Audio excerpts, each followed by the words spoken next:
access to healthy foods, whether it be obesity, but a $125 million program that creates special grants, special purchases, special loans. This isn't the way you get there to fix that. And with that, Mr. Chairman, I yield back. The gentleman yields back his time. The question is on the amendment offered by the gentleman from Arizona. As many as are in favor will signify by saying aye. Aye. Those opposed will say no. Opinion of the chair, the ayes have it. The ayes have it. Amendment is agreed.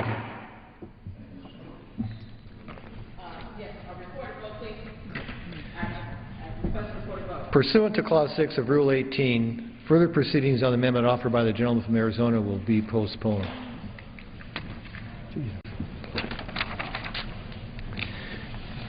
The chair understands that amendment number 31 will not be offered, so it is now in order to consider amendment number 32, printed in Part B of House Report 113-117. For what purpose does the gentleman from Massachusetts rise? I have an amendment at the desk.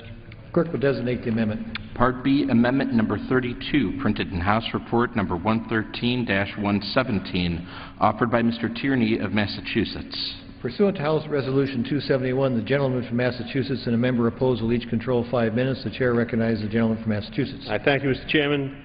Mr. Chairman, right now, fishermen in Gloucester, Massachusetts, which is in my district, and across the country, are facing dire circumstances. There's been a devastating cut to allowable catch for a number of crucial stocks. For instance, 78% cut in the Gulf of Maine cod, 61% cut the Georges Bank cod. Consequently, some of these fishermen already have been forced to sell their boats and their permits, while others feel that they'll soon be out of business. Many of my Massachusetts colleagues and I have been doing everything we can to help these fishermen and their families. We've offered amendments to last year's disaster relief appropriations bill for those fishermen in Massachusetts and the several other states that were officially declared fisheries disasters by the Department of Commerce, but to no avail. I filed legislation to redirect a portion of the tariffs that the United States collects on imported fish to provide urgently needed financial assistance for our fishermen, but that matter has yet to come up. And a number of us are working to responsibly reform the underlying federal statute, the Magnuson-Stevens Act, that governs our nation's fisheries so the law is more flexible and fairer toward our fishermen. But of course, that is somewhere down the road. I don't think we can stop there, and that's why I, along with Mr. Markey, Mr. Lynch, Mr. Keating, Mr. Tim Bishop, and Ms. Shea Porter, are offering this amendment today to ensure our fishermen have access to the USDA's Emergency Disaster Loan Program. We're essentially doing away with an inequity in the law that denies fishermen the ability to apply through the normal procedures for a loan under federal emergency standards. A similar provision was included in the Senate-approved Farm Bill, and our work to provide financial relief to our fishermen and reform the law will certainly continue in the weeks and months ahead. But in the meantime, this is a small and important step that's intended to help those in our local community who are struggling. I reserve the balance of my time. The gentleman from Massachusetts reserves his time. For what purpose does the gentleman from Arkansas rise? Claiming time in opposition. The gentleman from Arkansas is recognized for 5 minutes. Thank you, Mr. Chairman. I recognize myself for such time as I may consume.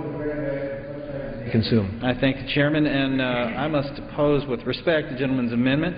The addition of commercial fishing operations, which have traditionally not been recognized in FSA lending programs, unnecessarily extend the limits of an already oversubscribed lender.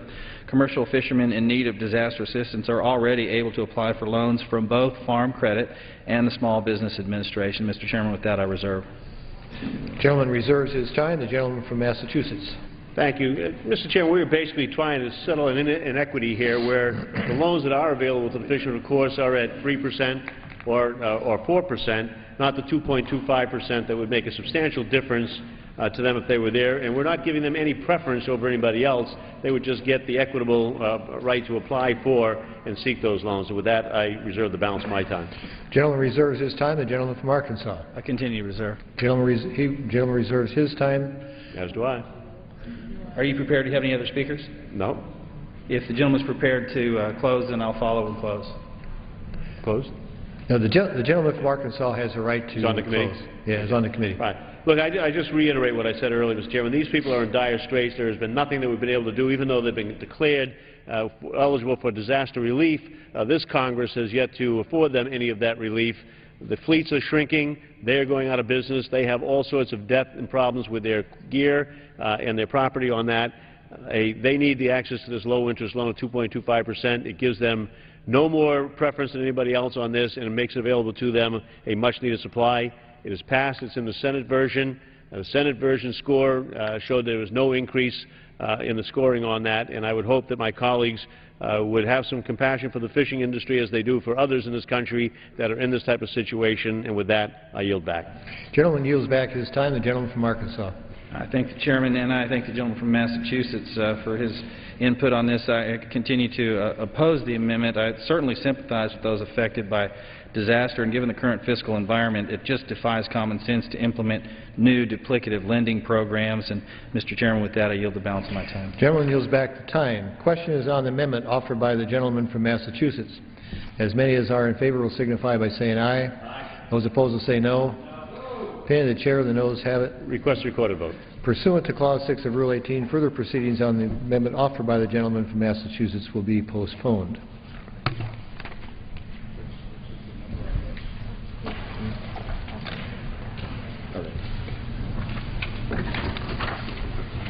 It is now in order to consider amendment number 33, printed in Part B of House Report 113-117. For what purpose does the gentleman from California rise? Mr. Speaker, I have an amendment at the desk. Clerk will designate the amendment. Part B, Amendment number 33, printed in House Report number 113-117, offered by Mr. Costa of California. Pursuant to House Resolution 271, the gentleman from California, Mr. Costa, and a member opposed will each control 5 minutes. The chair recognizes the gentleman from California. Thank you very much, Mr. Speaker. It is oftentimes the poorest and some of the most unrepresented communities in the country that have impacts for historical reasons, in part to public health. Communities across the country we all represent. I represent a number of those communities in California in the San Joaquin Valley that are experiencing enormous challenges as it relates to their water quality and contamination that has existed because of decades past experiences, in many cases with nitrates, in which at the time it was not well understood, but today it is, that in fact it has tremendous impacts on our drinking water supply as it relates to our aquifers. The amendment that is proposed is intended to address this problem by creating a pilot program for severely disadvantaged communities that would provide funds in this farm bill for the rural utility service that would address this nitrate contamination for rural drinking water communities, of those communities that we all represent that have 10,000 population or less. The valley, the San Joaquin Valley that Congressman Valadao and I and others represent, has over almost 4 million people. It's almost 10% of California's population. 20% of those folks live below the poverty line, and they reflect a broad cross range of folks, immigrants past, immigrants present, who've come here to live the American dream and work so hard, so many in our agricultural economy. While nitrates occur naturally at low levels, crop fertilizers, practices with both dairy and other animal husbandry practices create nitrates that in fact impact the elevation of the contamination within our drinking water sources, within our aquifers. In fact, California's Central Valley is especially vulnerable to that nitrate contamination, since it accounts for more than half of the agricultural production in California, and is the primary source. The valley's aquifers are the primary source of drinking water for 90% of the residents. Unfortunately, in the past, we didn't have strong controls, and we didn't really understand the science. Today, we do. It's often difficult to identify a single party that is responsible for the impacts. But what's most important is that we fix the problem, that we clean the water supply for those residents. Today, we have, I think, a better balance between public health and the impact of agricultural practices. So this amendment, if adopted, would provide the opportunity to focus on assisting disadvantaged communities with improving their drinking water that has been contaminated by nitrates. I'd like to yield to my colleague, Congressman Valadao.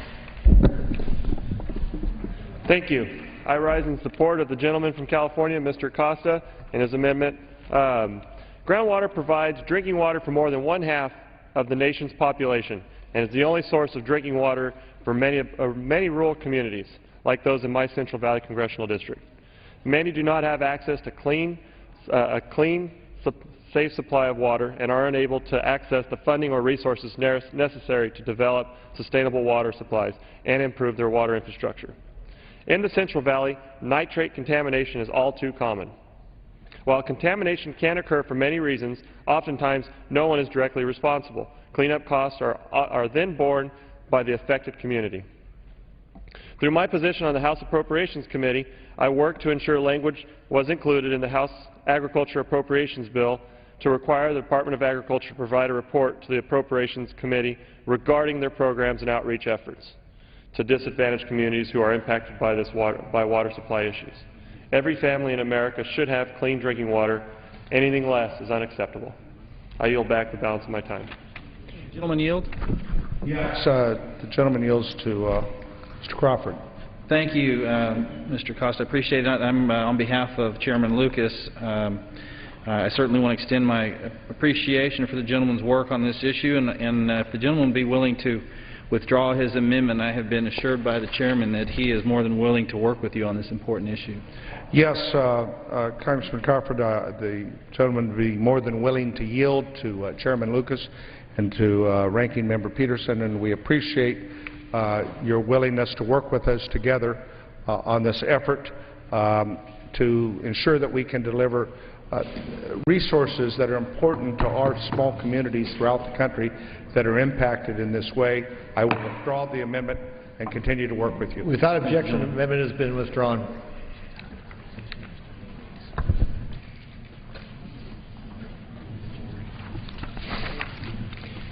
It is now in order to consider Amendment 34, printed in Part B of House Report 113-117. For what purpose the gentleman from Georgia rise? Mr. Chairman, I have an amendment number 34 at the desk made in order under the rule. The clerk will designate the amendment. Part B, amendment number 34, printed in House Report number 113-117, offered by Mr. Gingrey of Georgia. Pursuant to House Resolution 271, the gentleman from Georgia, Mr. Gingrey, and a member opposed will each control 5 minutes. The chair recognizes the gentleman from Georgia. Mr. Chairman, I yield myself such time as I may consume. The gentleman is recognized for as much time as he may consume. I rise this evening to urge my colleagues to support my common sense amendment to H.R. 1947, the Farm Act of 2013. My amendment is very straightforward in that it would simply strike Section 6105 from the underlying bill. This is the section of the Farm Bill that reauthorizes the Rural Broadband Access Loan and Loan Guarantee Program at RUS, Rural Utility Services, at USDA, at a cost of $25 million each fiscal year over the next 5, subject to appropriations. Mr. Chairman, this program was first authorized by the 2002 Farm Bill with the goal of deploying broadband to rural and unserved areas.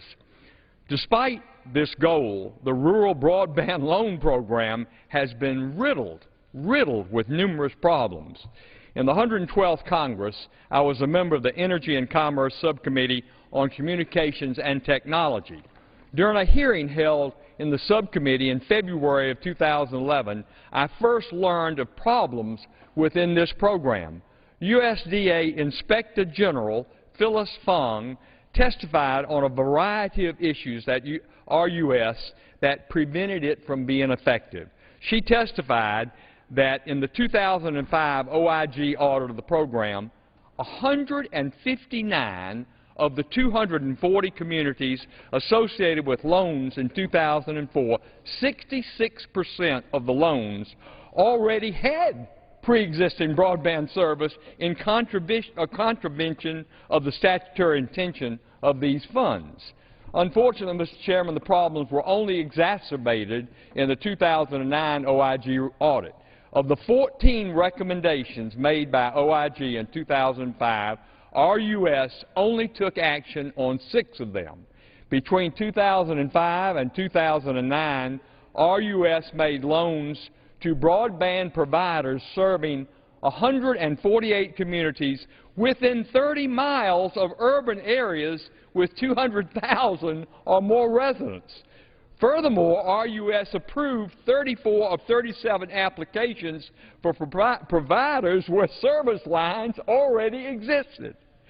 Mr. Chairman, although there were reforms made in the 2008 Farm Bill that were finally enacted earlier this year, I am still very skeptical of the need for this program when it has consistently demonstrated its inability to achieve its objective.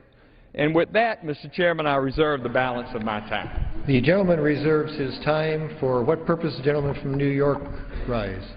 Mr. Chairman, claiming time in opposition. The gentleman is recognized for 5 minutes. Well, I appreciate it, Mr. Chairman, and I'll also say that to our chairman of the Agricultural Committee and to our staff, deeply appreciate all the work on this Farm Bill. Proud to have been associated with it. And, you know, I'll say to the gentleman from Georgia who just moments ago cited data from about a decade ago and then a report from 2009 acknowledged the challenges with the program. However, as the gentleman mentioned, a couple of developments that have occurred is, first of all, implementation that has occurred just several months ago that address the points that were made in the IG report, and also the fact that in the underlying language, I'll thank the chairman, we incorporated other measures that deal with transparency and clarification that we're talking about unserved areas. So I would say to the gentleman, I appreciate him very much, but I want to tell you that this program is really important to districts like mine. You know, the FCC claims that there's up to 19 million Americans who do not have access to high-speed broadband. And the place that I represent in upstate New York, we've got many communities that don't have access to that high-speed broadband.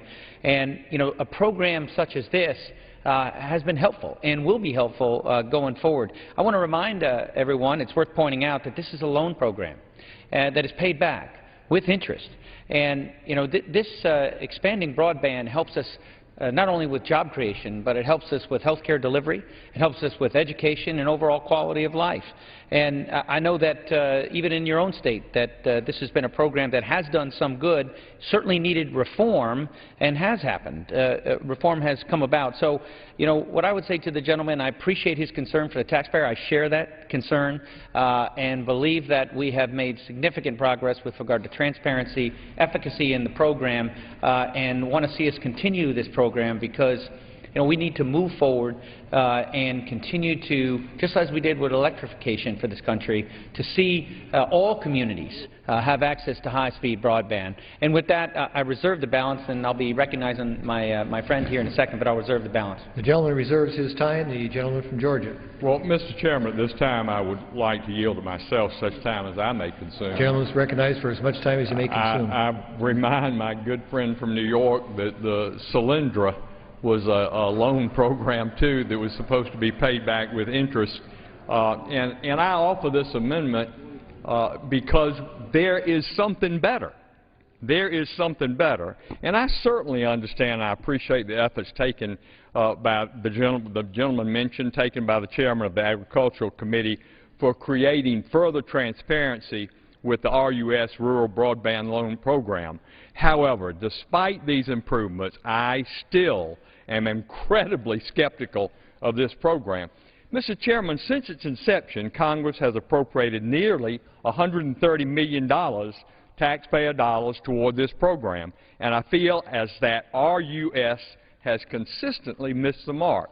On the other hand, and this is the alternative, in 2011, the FCC, the Federal Communications Commission, under existing statutory authority, fundamentally changed the nature of the Universal Service Fund.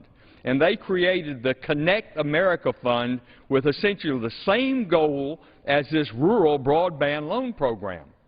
The Connect America Fund is a different entity, and the FCC announced last month that $485 million of that fund, which are rooted, Mr. Chairman, not in increased taxes but in user fees, will be dedicated to unserved areas for broadband deployment. Mr. Chairman, I do believe that the FCC is in a better position than the USDA to implement telecommunications policy. And over the life of the rural broadband program, USDA has only confirmed my cynicism, and I reserve the balance. The time of the gentleman has expired. The gentleman from New York. Mr. Chairman, can I inquire how much time I have remaining?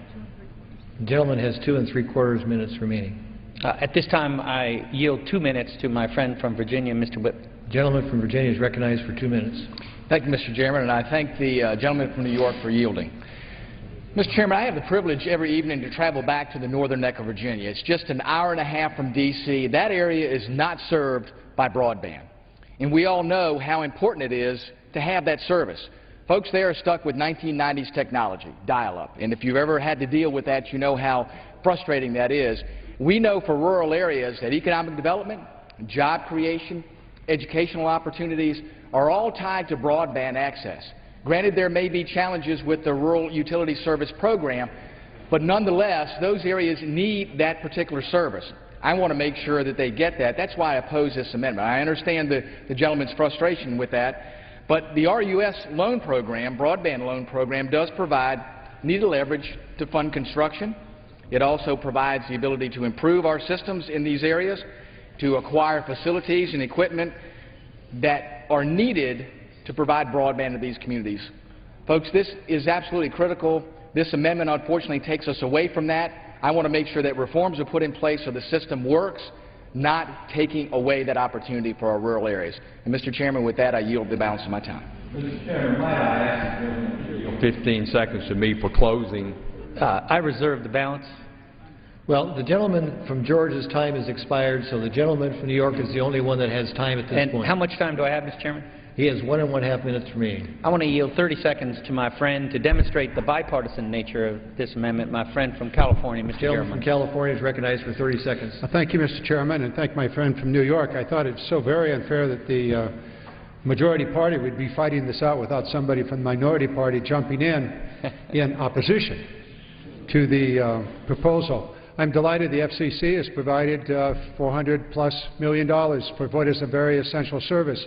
I'm also very happy that the Department of Agriculture continues with the program in which they have a unique ability to reach out to these rural communities. The Department of Agriculture has the men, the women, and the organizational structure to provide direct access and direct service. Perhaps, just perhaps, the Department of Agriculture program together with the FCC program might actually get the job done. Very, very important. I yield back my time, and I thank my colleagues. Yield 15 seconds. And I will yield in just a second. I'll be happy to do it, but let me yield 30 seconds to our acting chairman, Mr. Crawford. I thank the gentleman. Thank the gentleman from New York. And I had the opportunity to discuss this prior to debate with the gentleman from Georgia. And as I understand it, if you are still of a mind and would like to consider withdrawing your amendment, I would gladly yield the balance of my time to allow you to do that if you're still of a mind to do that. I respect the gentleman, the chair, Did the gentleman from Arkansas, or the gentleman from New York controls the time? Yeah, I'd be happy to yield. Yeah, let me, and I thank the gentleman from New York for yielding. I will go ahead and do that. I believe that this is critically important to eliminate duplicate programs. I mean, it was just mentioned from the other side of the aisle, both programs, duplication is unnecessary. With the changes in Connect America Fund, I believe that the Rural Broadband Loan Program will only become more obsolete. Therefore, I believe that we must act now to eliminate the authorization of this program, and I do urge all my colleagues support this amendment, and I yield back. The gentleman from New York has 30 seconds remaining. Well, I appreciate the debate here, but I'll just end where I began. I think that there have been significant improvements that have been made over time. I appreciate both the chairman and the ranking member allowing us to improve this program. This is a program that's going to help particularly small companies. So we can build out broadband. It'll be good for job creation, good for rural America. It's going to be good for health care delivery. It's going to be good for education. I urge my colleagues to defeat this amendment. And with that, I yield back, Mr. Chairman. Gentleman yields back his time. The question is on the amendment offered by the gentleman from Georgia. As many as are in favor will signify by saying aye. Those opposed will say no. No. Opinion of the chair, the noes have it. Noes have it, and the amendment is not agreed to.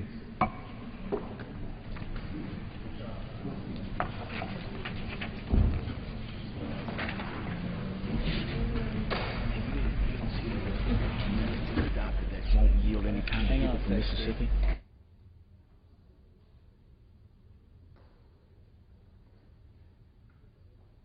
I'll read that and give it to me. Yeah. It is now in order to consider Amendment 35 printed in Part B of House Report 113-17.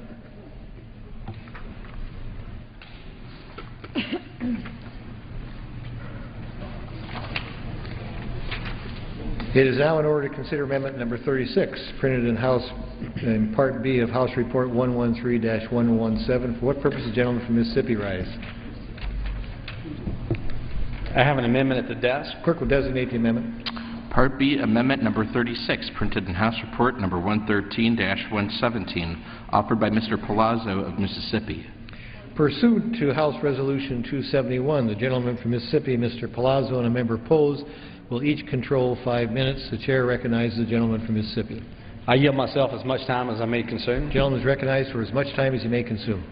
Mr. Chairman, I rise today to discuss my amendment, which ensures adequate funding for a valuable program already authorized within this Farm Bill.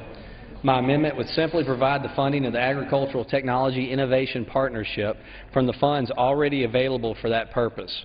As a member of the Science, Space, and Technology Committee, we often discuss the significant role technological advancements play in maintaining U.S. competitiveness among global industries and growing our economy. My amendment is simple. It adds absolutely no extra cost to this bill or to the taxpayer. It authorizes existing funds within the Agricultural Research Program budget to support the ATIP program, which has already been established by the USDA.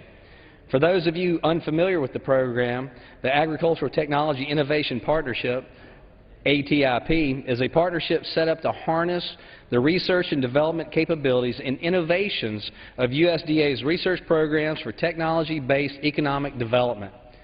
Adequate funding for the program will enable the integration of research from academic, government, and industry institutes and help develop relationships with outside businesses and private investors. Establishing these relationships will allow the agricultural industry to assist in guiding USDA to conduct research most beneficial to the industry, as well as providing the agricultural industry quick access to new and innovative findings within USDA's research as it becomes available. The program allows the advancement of transferring groundbreaking ideas and results from research labs into the commercial sector, which will maintain the growth of the industry as well as our economy. It is important for the U.S. to remain competitive in today's global agricultural marketplace, and in order to do this, we must lead the way in research and innovation. I believe this amendment is a step to ensure that this tool is being fully utilized. Mr. Chairman, I reserve the balance of my time. Gentleman reserves his time. For what purpose does the gentleman from Arkansas rise? Claiming time in opposition, Mr. Chairman. Gentleman from Arkansas is recognized. I thank the Chairman. I yield myself such time as I might consume. Gentleman is recognized for as much time as he may consume. Thank you, Mr. Chairman. This amendment would statutorily authorize a pilot program at $500,000. It's my understanding that USDA is already doing this without statutory capability. I appreciate the gentleman's interest in this matter, but there's really no reason to legislate on an issue that the administration has the capability to do, and with that I'll reserve. Arkansas reserves his time. The gentleman from Minnesota. For what purpose does the gentleman from Minnesota rise? Well, I was wondering if the... I'd be happy to yield 2 minutes to the ranking member. Thanks, gentlemen. I'm not sure I'll need 2 minutes, but you know, this is basically an earmark.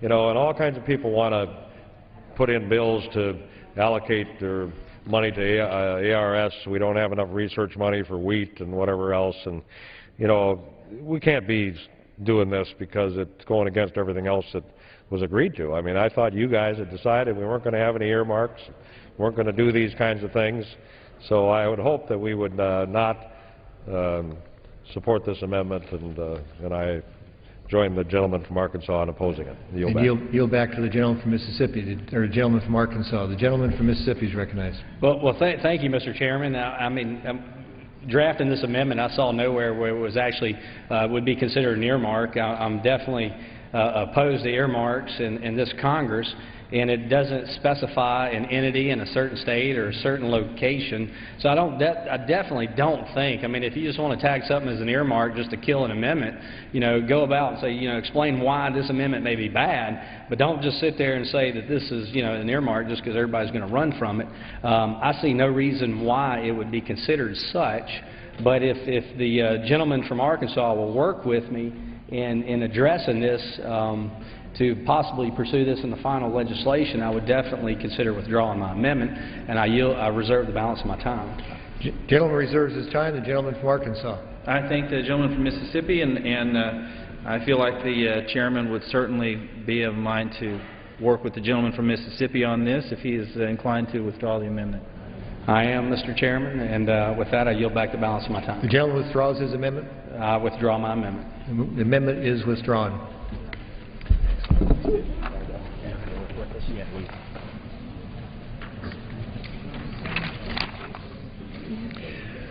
It is now in order to consider amendment number 37, printed in Part B of House Report 113-117. For what purpose does the gentleman from Colorado rise? I have an amendment at the desk. Clerk will designate the amendment. Part B, amendment number 37, printed in House Report number 113-117, offered by Mr. Polis of Colorado. Pursuant to House Resolution 271, the gentleman from Colorado, Mr. Polis, and a member opposed will each control 5 minutes. The chair recognizes the gentleman from Colorado. Thank you, Mr. Speaker. In 1794, George Washington, our founding father, wrote to his gardener that he should, quote, make the most of the hemp seed and sow it everywhere, end quote. He wasn't alone. Thomas Jefferson grew hemp. Betsy Ross even made the first American flag out of hemp fiber. In fact, here's a flag right here that's made entirely from hemp. Today, U.S. retailers sell over $300 million worth of hemp-related goods. It's not just flags. Hemp is found in over 25,000 products, from lotions to soaps to protein bars to auto parts to fuel.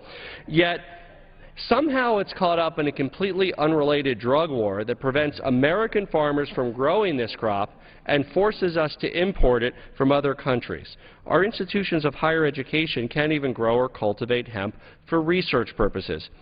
Mr. Speaker, my bipartisan amendment, which I'm offering with my good friends Mr. Thomas Massie and Earl Blumenauer, is simple. It would allow colleges and universities to grow and cultivate hemp for research purposes. Our amendment would only apply in states where hemp cultivation is already legal, such as my home state of Colorado. I recently had an exchange with the premier agriculture research university in my district, Colorado State University. This is an area that they want to get into, but they feel that they're prohibited, and their attorneys are telling them that unless we can make this change, they can't actually do research in what has great potential to be an important crop for Colorado. Mr. Speaker, let me be clear about something. Because there's been some misleading information that's been put out there by the Drug Enforcement Agency. Hemp is not marijuana. I'm very disappointed to hear that the DEA is circulating misleading talking points that claim that somehow hemp could be used as marijuana. At the concentration level specified in our amendment, it's physically impossible to use hemp as a drug. Let me emphasize that. It's physically impossible to use hemp as a drug. Voters in my home state of Colorado and across the country have made it clear that they believe industrial hemp is an agricultural commodity, not a drug. Our colleges and universities are the best in the world. This is a modest step to simply allow them to research the potential benefits, downsides, strains to grow of this important agricultural commodity. There's been technology in France that allows tracers to be put in to ensure that it doesn't get contaminated with anything that includes narcotics. There's lots of research that can be done, and this amendment is a very simple, pragmatic step to do it. I reserve the balance of my time. Gentleman from Colorado reserves his time. For what purpose does the gentleman from Iowa rise? I seek time in opposition. Gentleman claims time in opposition. He's recognized for 5 minutes. Thank you, Mr. Chairman. I appreciate the gentleman's interest in the issue, but it's clear that the Agricultural Committee is not the committee of jurisdiction to be addressing the provisions of the Safe and Drug-Free Schools and Communities Act. And while some may consider the growth of hemp to be an agricultural endeavor, I think that there are many who feel quite differently. I would therefore oppose this amendment and urge the gentleman to seek a hearing on the issue within the appropriate committee. And I point also that one of the concerns that we have long had is that even though the gentleman says hemp is not marijuana, I don't know if one can tell the difference when it's planted row by row out in the field. And I know that's been a problem within my state when the residue of the leftover hemp from World War II became companions with the marijuana that was raised for a different purpose. So I'd reserve the balance of my time. The gentleman reserves his time. Or the gentleman from Minnesota asked the gentleman. I wonder if the gentleman would yield. Oh, I'd be happy to yield to the gentleman from Minnesota. I wanted to, on that last point, the University of North Dakota, one of their ag guys up there, came up with a way to splice a fluorescent gene into hemp, and North Dakota is a state where it's legal. So now the hemp that grows is fluorescent, and so you can clearly tell the difference between the hemp and the marijuana. So we have solved that problem through research. The gentleman yields back to gentleman reclaiming my time in amazement and reserving the balance, Mr. The gentleman Chairman. reserves his time. Gentleman from Colorado. Again, this is, of course, germane. It was ruled and ordered by the Rules Committee. There's no issue with the Committee of Jurisdiction. I'd like to yield a minute to the co-sponsor of the amendment, the gentleman from Kentucky, Mr. Massey. Gentleman from Kentucky is recognized for 1 minute. Thank you, Mr. Speaker. I'd like to talk about some of the legal products that you can buy in the United States that are made with hemp. You can buy paper, clothes, rope, food, hundreds of products. Even car panels are made out of hemp. But the great tragedy is that we cannot grow hemp in Kentucky. We can't grow it anywhere in the United States, industrial hemp. So we have to import it. Where do we import it from? It comes from China. It comes from Canada. It comes from Europe. There are many, many uses for hemp. There are 30 countries on this globe that can grow hemp. In fact, I believe every industrialized country in the world grows hemp. Farmers in Kentucky grew hemp during World War II. Hemp was grown in large quantities in my state of Kentucky. Canvas and rope made from hemp helped with the war effort. So this is not about drugs. This is not about a drugs bill. This is about jobs. And for Kentucky farmers, we need the opportunity. We need the opportunity to compete globally in a global market, and we shouldn't be denied this outlet for another productive crop in Kentucky. Thank you, and I yield back to the gentleman from Colorado. Time of the gentleman has expired. Gentleman from Iowa.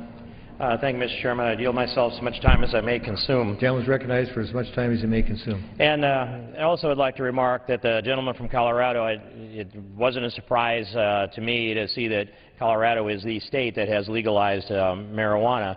And so we also see the advocacy for this come from the same place. Will the gentleman yield for a moment? I would in a moment. Perhaps it's a coincidence, but I'll give you two things to respond to. And the other one is the reference to George Washington and Thomas Jefferson and Betsy Ross. Quite curious.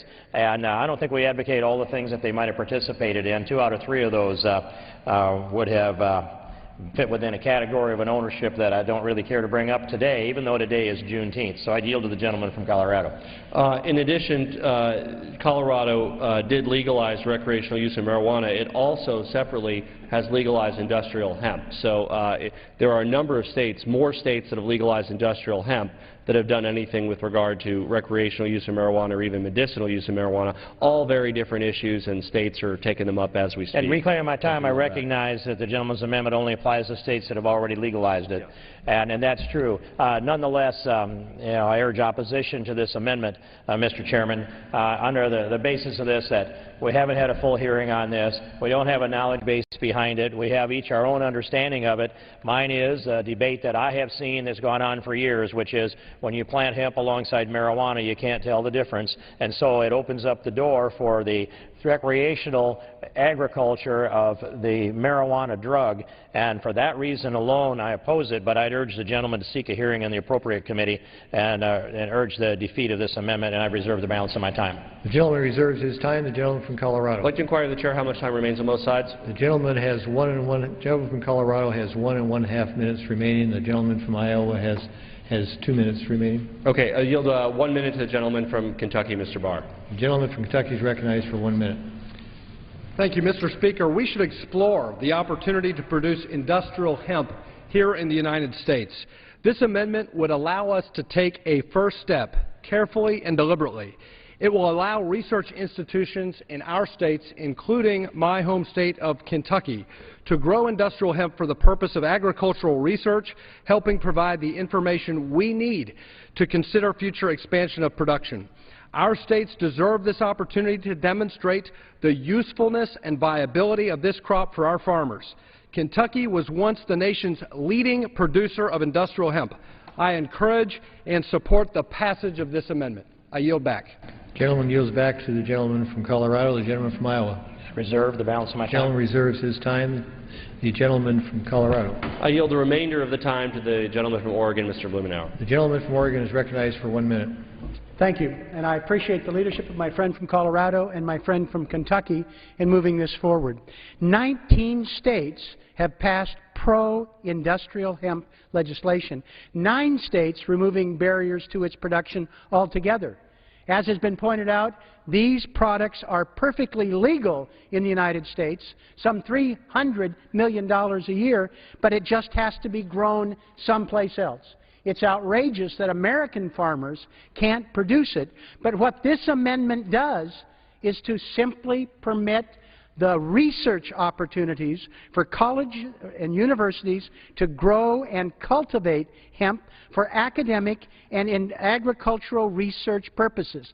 If this amendment passes and we're able to do this research in agricultural colleges and universities, then we're not going to have stupid talking points coming from DEA, and we'll have misleading statements that are made. People will understand why other countries have been able to figure this out, and the United States will be able.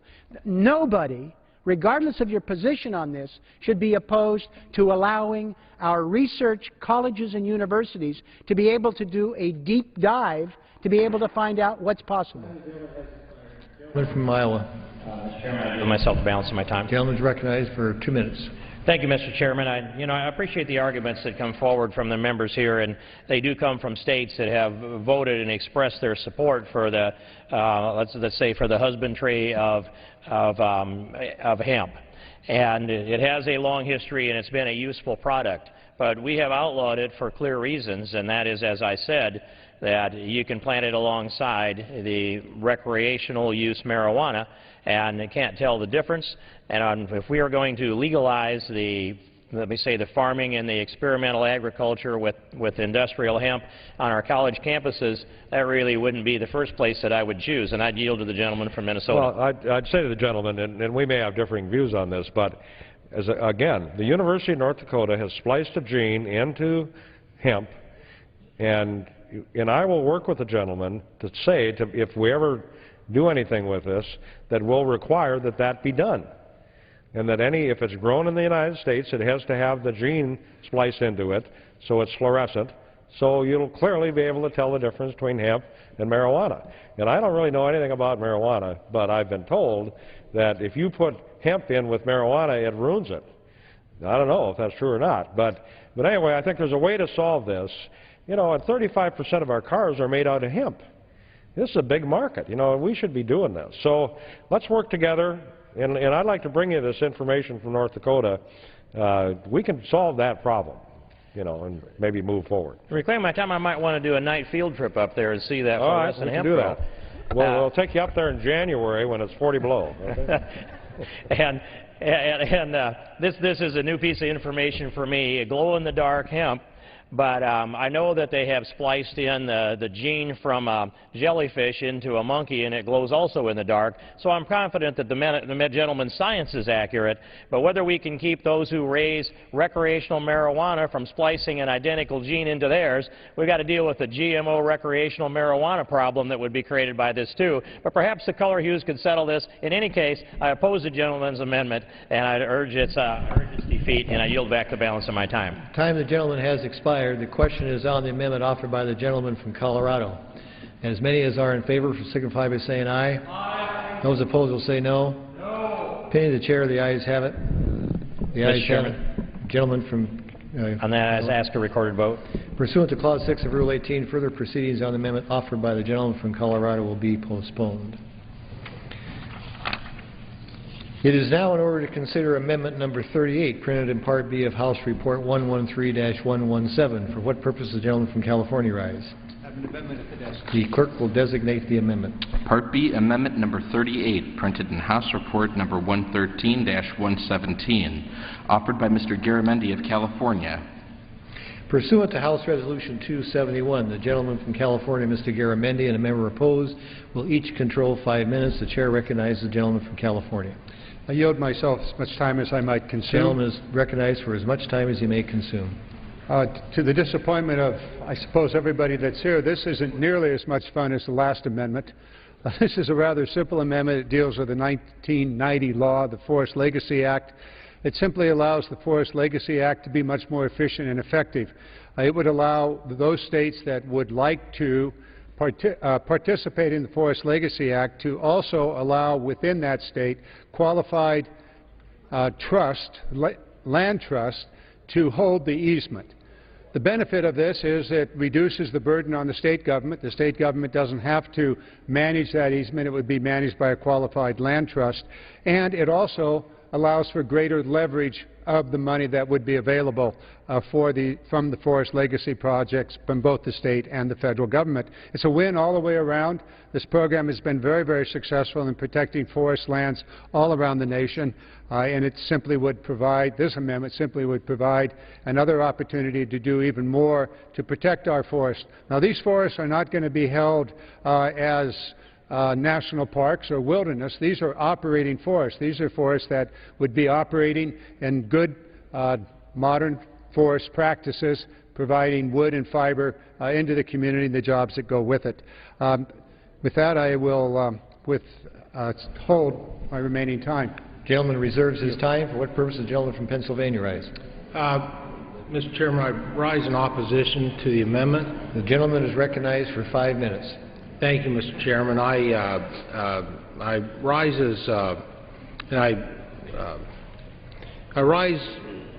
in opposition to the amendment. While I appreciate and share the gentleman's desire to preserve forests in danger of conversion, very important to me. I chair the Agriculture Subcommittee on Conservation, Energy, and Forestry. I don't believe that this is the best way to do it, and I respectfully oppose the amendment. You know, the Forest Legacy Program has been successful to date due to its unique structure, partnering with states to preserve forested land threatened by development. Since its creation in the 1990 Farm Bill, the Forest Legacy Program has more than been successful in fulfilling that purpose.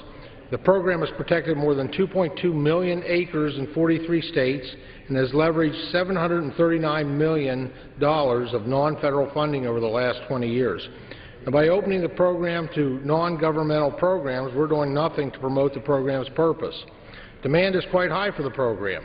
For the last 3 years, USDA has only been able to fund roughly a quarter of the funding requests under this program. Additionally, this change only has the effect of making the program more similar to other conservation programs. In the 2008 Farm Bill, we created the Community Forest Program with the purpose of allowing groups such as land trusts and Indian tribes the authority to manage forest easements. This was done in part to allow non-government groups to participate in protecting local forests. While I'm certain the gentleman from California has the best of intentions, I do not agree that we have a problem with this program that justifies opening it up for alteration, and therefore I will oppose the amendment, and I'll reserve your time. Reserve the balance of my time. Gentleman from California. The gentleman has 3.5 minutes remaining. I'll yield 1.5 minutes to my colleague from the state of New York. Gentleman from New York is recognized for 1.5 minutes. Well, I thank my friend for yielding, and I'm honored to join with him in support of this amendment. To say to my good friend from Pennsylvania, absolutely, I believe I speak for my friend Mr. Garamendi as well. We think the program is working very well. We think it can work even better.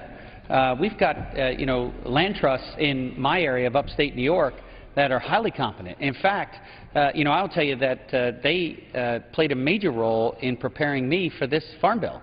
I'm thinking of Terry Plachik out in Washington County, and Peter Padden from Columbia County at the Columbia Land Conservancy, and Ned Sullivan, Andy Bicking with the Scenic Hudson, Becky Thornton, Dutchess Land Conservancy. These are folks that are passionate about finding that nexus between agriculture and tourism where conservation plays a key role.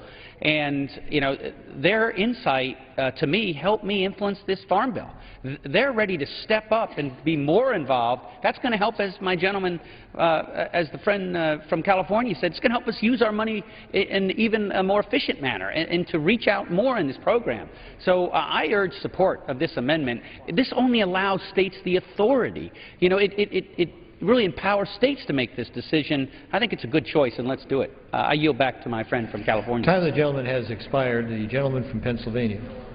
Mr. Chairman, I just note that my good friend from New York, and I appreciate his passion on this, but the organizations you named already have opportunities under the Community Forest Program.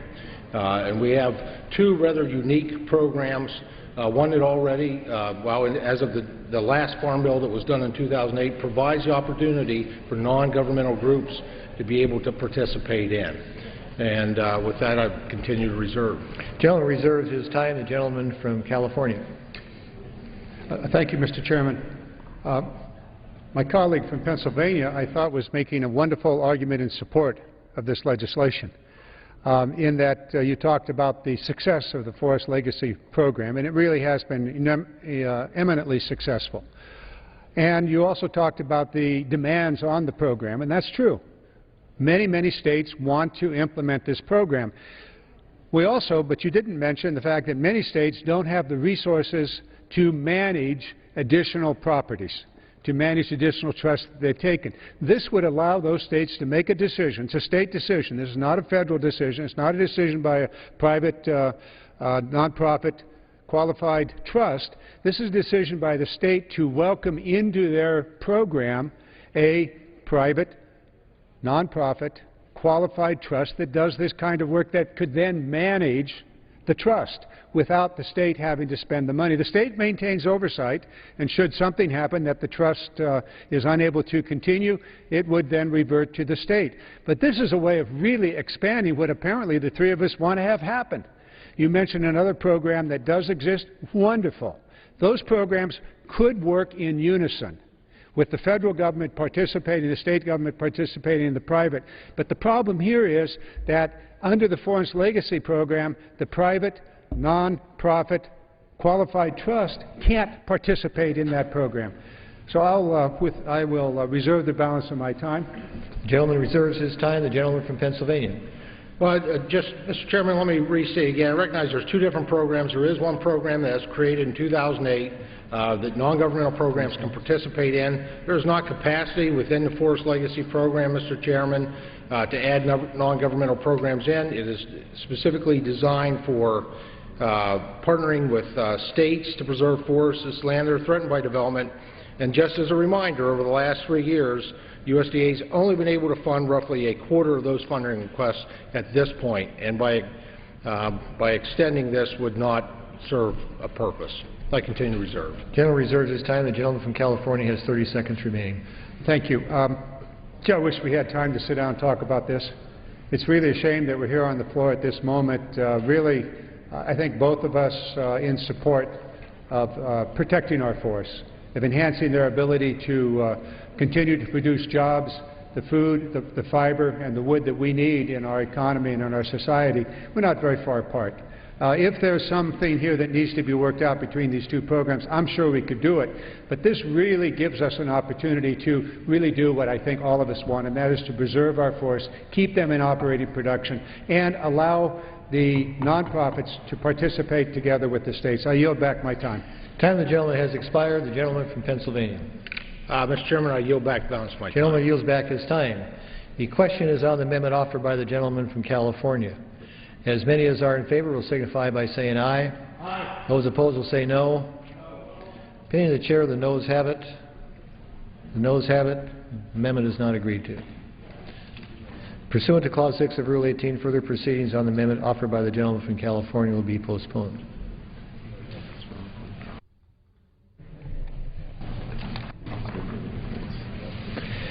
It is now in order to consider Amendment 39, printed in Part B of House Report 113-117. For what purpose does the gentleman from Colorado rise? I have an amendment at the desk.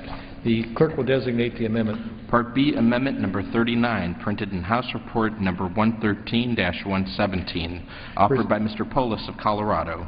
Pursuant to House Resolution 271, the gentleman from California, Mr. Polis, and a member opposed will each control 5 minutes.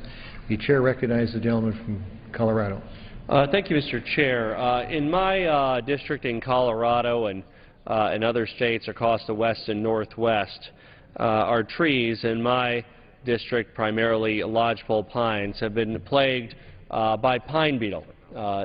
Dendroctonus ponderosae has infected our trees. They're killed by a related fungus. We have entire mountainsides for miles and miles where trees are dead and now beginning to rot. It's really transformed, sadly, the landscape of Colorado. The reason for the rise of the beetle is that we haven't had cold enough winters over the last several years to kill off the larvae in the winter. It requires a certain number of days below a certain temperature. So again, this is not about preventing the spread of pine beetles. We have some ability to do that in small areas on private land. They can wrap trees, but we don't have a cost-effective way to do that across large areas.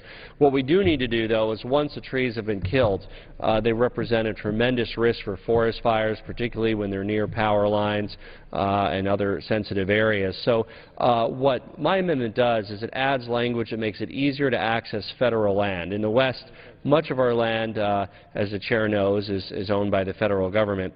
And there's been varying difficulties in getting onto the federal land, being able to make sure that they do mitigation where necessary, take down pine beetle infested trees near power lines, near watersheds, near populated areas. A very important but more active part of forest management. Frankly, we'd love to find economically viable uses for the pine beetle kill. I have a desk in my office that's made from pine beetle kill. We also use it for biomass and other purposes. But many of it is backcountry areas, and they're on federal land. And so this amendment is simply an amendment that allows, at least on the lands under the jurisdiction of the Department of Agriculture, an expedited way that we can engage in some of the necessary clearing and forest maintenance to prevent the pine beetle kill from causing ancillary damage. There is similar language in the Senate bill. I'm hopeful that we can work with Kristi Noem from South Dakota and others to achieve this important goal of increasing access to federal lands for purposes of mitigating pine beetle damage. We plan to continue to work on this issue, one of the top priorities for my district, and at this time I would like to ask unanimous consent to withdraw my amendment. The gentleman's amendment may be withdrawn. And I yield back the balance of my time. The gentleman yields back his time.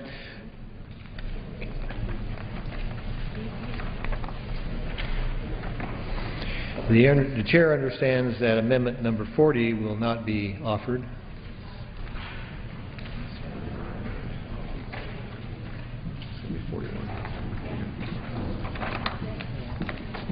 It is now in order to consider amendment number 41, printed in Part B of House Report 113-117. For what purpose does the gentleman from Pennsylvania rise? I have an amendment. The clerk will designate the amendment. Part B, Amendment number 41, printed in House Report number 113-117, offered by Mr. Marino of Pennsylvania. Pursuant to House Resolution 271, the gentleman from Pennsylvania, Mr. Marino, and a member opposed will each control 5 minutes. The chair recognizes the gentleman from Pennsylvania. Sir, I designate myself as much time as I consume. The gentleman is recognized for as much time as he may consume. Mr. Chairman, my amendment would provide for the elimination of the biodiesel fuel education program subsidy. This is one of a series of duplicative programs. This program gives money to not-for-profit organizations that inform fleet operators and the public on the so-called benefits of using biodiesel fuels rather than fossil fuels. Mr. Chairman, this program is yet another example of corporate welfare, taxpayer dollars not being used wisely. The American taxpayer should not be forced to foot the bill for a proposed program and an industry that would be non-existent if it were not for government subsidies. The biodiesel fuel education program incorrectly informs the public that biodiesel fuel is better than fossil fuels, oil or natural gas. I am supportive of an all-of-the-above energy strategy, but Congress need not be in the business of picking winners and losers. These industries should stand on their own merit, and the consumer decide what is the best product. We should not be wasting hard-earned taxpayer dollars to groups that have a bias against fossil fuels. We should use this money to develop our current natural resources and create jobs. My district is in the heart of the Marcellus Shale, and I have seen the jobs and opportunities created by domestic energy. The unemployment rate is below the national average. I cannot support any program that favors any one type of energy over another. I am not debating the merits of biofuels, and I am not against or opposed to biofuels. But there are over 20 other energy programs in the Farm Bill alone. By continuing to funnel money to these programs, to not-for-profit organizations going toward salaries, we are preventing other new energy technologies from breaking ground. We are $17 trillion in debt and borrowing more and more money every day. Let the taxpayer determine what they prefer, what source of energy to use, not the government using hard-working taxpayer dollars. This program is nothing but a colossal government subsidy that is not profitable at all. And again, I am not against the biofuel itself. I am against using taxpayer monies going to not-for-profit organizations to promote this. And I reserve the balance of my time. The gentleman from Pennsylvania reserves his time.